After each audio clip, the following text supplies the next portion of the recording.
What's going on, guys? So recently a friend of mine from out of state came up and we're visiting, hanging out, and we did a little bit of working out. And during that, we were working on some different things, and I went over 3 of my favorite strikes, and I went over 3 of my favorite blocks. We kind of did that together. So some of the clips you see are from that. I told him about this little thing, and we threw up the camera and just filmed a little bit, and I just threw some clips up. So you'll also see, if you're interested, a little, not a link, but the name of his page will be up in the corner if you want to visit him. All right. But so I thought I'd share with you those strikes because they're pretty cool and they definitely work for me. The first thing, one of my favorite. Well, let me start off by saying this. There's obviously different ranges. Typically, the range I personally would like to be in is a grappling or a trapping range. So it's not the punching range, not out here, not literally, on the ground, in between that. So basically like a Wing Chun range, or maybe a modern harness, like an empty hand trapping kind of a range. So with that said, these 3 strikes are definitely inside that range. And I'm going to cut away to some clips as I go. First favorite strike, right, in a self-defense or a fight situation, not in the ring, obviously outside of the ring, would be an uppercut. Uppercut is kind of hard to show in this venue, in this forum. It's a hard punch to get right off the bat. You don't want to develop any bad habits and then drill those bad habits, right? There's a lot of ways, if you throw it wrong, you can get hurt. So I'm not even going to get into the uppercut. I'm going to change it into a palm strike. Right? The reason I like the uppercut is it snaps the person's head. Right? That's why I'm a big fan. When you're in close, this little pop, picture person here, pop, this little pop, snaps the head, raises their field of vision straight up to the ceiling. Great thing about that is obviously they don't see what's coming next. So that split second, you can turn tail and run, pop and get out of there, or you can throw those subsequent strikes. None of these strikes are meant to be thrown alone and then stop. They're just a strike, right? So if we're here, just like I would throw the uppercut, I would tell you, if you're here, the person's here, you're going to torque your body. You hit with a palm. We're going to do a palm strike. You torque your body, pop, and you drive that palm straight up. Okay, it's under the chin. It's going to drive their head up. They're going to look at the ceiling. Then you can throw that other strike, whatever the case is. But definitely, palm would be the uppercut. But in your case, the palm would be one of my favorite strikes for that in close range, where inevitably all self-defense and fight situations typically end up, unless you get caught in the tail end of a punch and knocked out. Right? You're going to get nice up and close personal with the person. Second one is a headbutt. And not a headbutt here, okay, but I'm gonna kind of go into it. Person's in front of you. All right, I would typically do this with a force multiplier, and that would be a grab. Okay, so we're in here nice and close. We're kind of in this little range where you really don't have the leverage to throw punches, right, unless you're schooled or trained. And this tends to be the place where a lot of fights stay stagnant. One person ends up grabbing the other person. They wrestle around. Then hopefully somebody comes and breaks it up. But this is the place where inevitably the fight ends. So this is the place you want to throw those brutal strikes, right? This is a place where you can't get leverage, so you have to use body torque. Okay, so that's where that headbutt comes in. When we're here, we're going to use a force multiplier, just with a grab, right behind the neck or behind the head. There's a bunch of different ways you can clinch, and I'm showing you 2 ways that are just easy to explain and easy to do. Okay, you can pitch it behind the neck. When you pull in, it snaps bad guy's head back, and it has that same kind of feeling, right? It's going to drive their vision up, and you're going to put in the hard part of your head into the soft part of their head or their face. So it's going to be jaw area, nose, eye sockets right around here. You don't want to go too high because then it's head on head, and it's just not a good place to be. So this force multiplier, you're going to, in close, you're going to grab the back of the neck, boom, right? See how my body torque? You're going to pull in. The head's going to snap back a little bit because you have the neck, kind of like a whiplash effect in itself for them. And you're going to strike a hard part of your head straight in. All these strikes, let me just caveat, are best thrown.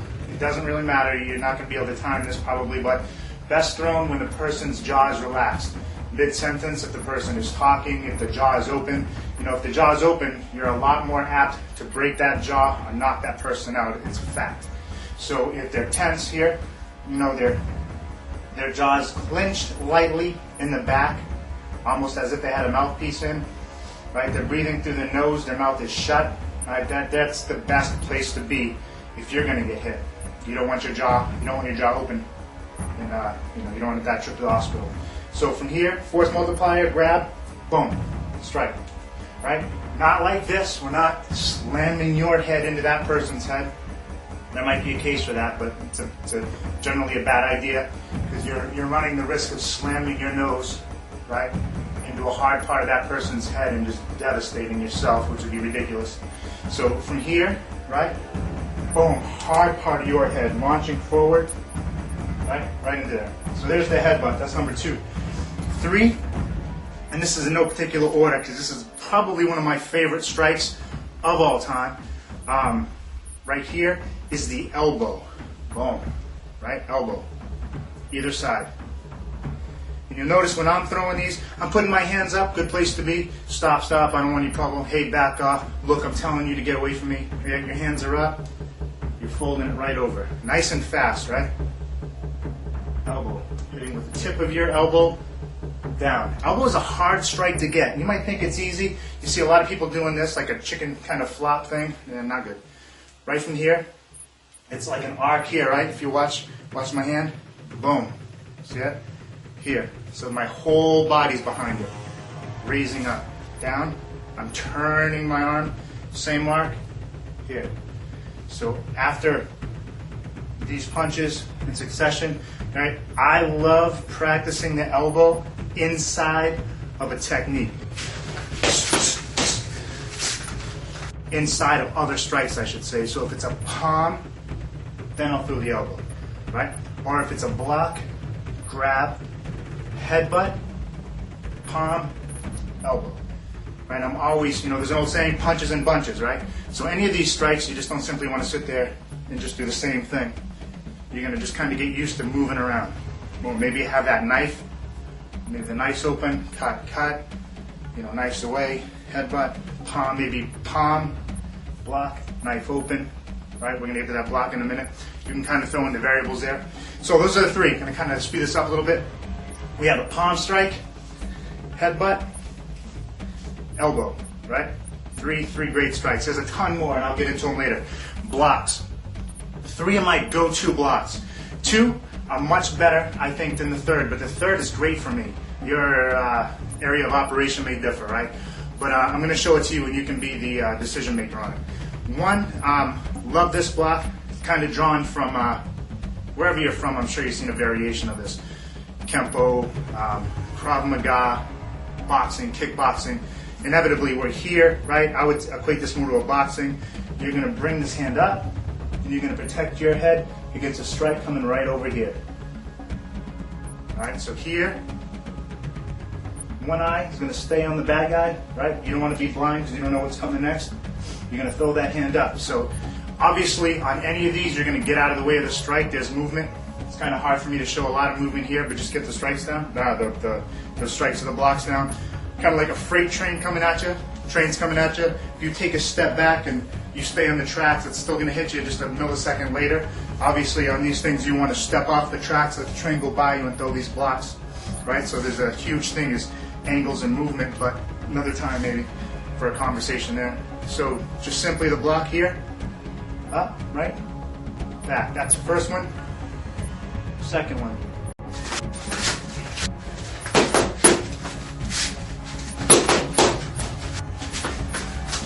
Here, down. Third one kind of controversial, but like I said, I like it. These, last ditch effort, you see that thing, that strike's coming in at you, right? You see that motion, you see the person's arm go back, it's coming for your natural reaction, you're going to be up here. The punch is coming straight in, you're going to cross your arms in the front. Boom, and you're going to take it right off the front of your arm. Right here, and then again, you're not going to stand there, because look, these strikes in themselves have a lot of weaknesses, right? I'm leaving my body open, but how often do you see body punches in a street fight? Typically doesn't happen. I've seen a bunch and I've been around a bunch. Typically doesn't happen. Maybe in a flailing you'll get caught low, but you know that guy that's going to attack you isn't generally going to come up and slam you in the stomach, right? Unless they're a professional fighter. What fighter professionally is going to be out there attacking you, right? Because you're defending yourself. This isn't really ring fighting it. So again, you close it up. And you're going to get the hell out of the way. That punch coming in, boom. You know, last ditch effort. Here, you're not going to get caught in the face. I'm sure any of these are going to hurt, right? You're going to feel them on your arms, but you're going to keep you awake. So that punch is coming in, boom, you're going to block, and then you got to do something fast. If you just stand here, obviously somebody's going to keep throwing punches, right? They're going to throw those punches and bunches, and you're going to get blasted, right? You're going to get hit uppercut, you're going to hit in the stomach, which if you're not trained, once you get hit in the stomach, automatically you're going to drop your hands, which leaves your face open, right? And even not so seasoned people know this. So that's why I said I wouldn't stay in this position. But typically you hit somebody low, their hands go down. Just like if you were to raise your leg like you're going to kick, normal person on the street, they go like this, which, you know, leaves their head open, right? Forget all that for now. Just kind of going into it a little bit. So again, none of these are the end-all, be-all, but 3 decent strikes are strikes that I like and they work for me, and there's a lot more that I'll go through. Blocks, those are some basic blocks. You know, and I could talk about one of those blocks for a long time, but I think that's cool for now. Thanks, guys. Hey, visit Boris's site, would you? Bye.